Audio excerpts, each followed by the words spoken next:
The man invited his girlfriend to sail across the Pacific Ocean, but this time things did not go as smoothly as he expected. They encountered a storm at sea, and the boat tilted to one side.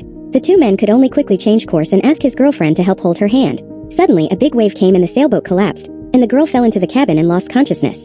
The man drowned in the sea, and his waist hit the mast. The next day, the sea was calm, as if nothing had happened, and the cabin was filled with seawater.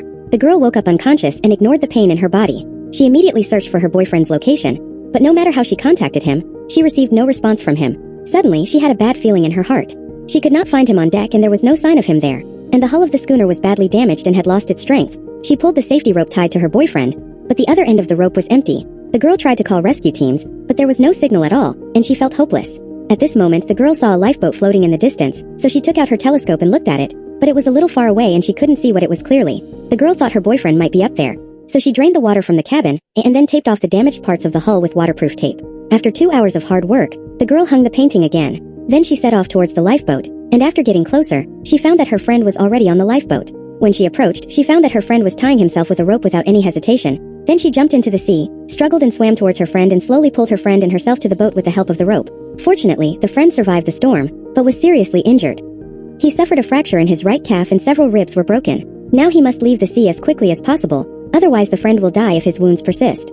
Her friend was a professional sailor, but in this case he could only rely on his knowledge to make friends and gauge the way. If they went at the current speed, it would take 25 days at the fastest to reach New York, and now it was time for headwinds. After another half a month, the girl decided to turn around and sail downwind towards Hawaii. If the trip goes well, the two will arrive in Hawaii within a month, and the canned food and fresh water on the ship can only last them for a month. If they don't reach Hawaii within a month, the only thing waiting for them is death. A few days later, the two were still celebrating their survival, watching the sunrise and sunset together, and discussing their future life plans. But on the fifth day, the power of the girl's boat had long since been lost, and she could only rely on the sea wind to push the cloth to sail the boat. The girl jumped down to check the matter and found a piece of cloth stuck to the bottom of the boat. She thought that this piece of cloth could not overturn and cause resistance to the boat, so the girl did her best to pull it out.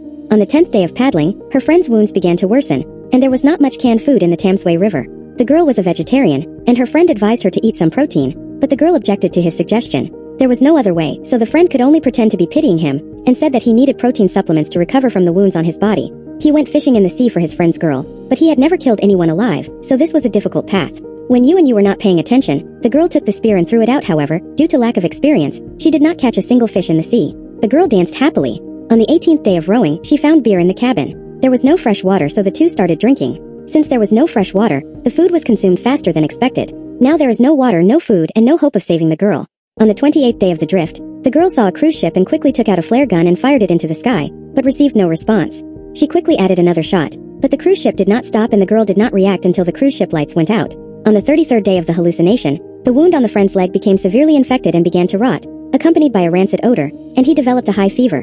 If this continues, her boyfriend's survival will become a problem. Not only that, but the girl entered a coma due to extreme hunger, and when she woke up again, her friend had disappeared, as if he had never appeared. When the girl saw all this before her eyes, she was ready to acknowledge the reality, because he paid for all of this himself.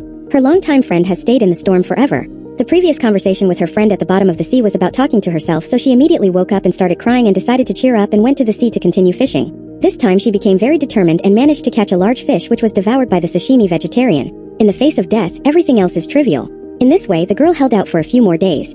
On the 41st day of rafting, the girl saw a ship not far away through the telescope, and the other party quickly gave out a luminous signal and discovered the girl and quickly rushed over. They brought the girl some food and then towed the sailboat and the girl to land. The girl was successfully rescued 41 days after drifting, an experience he will never forget.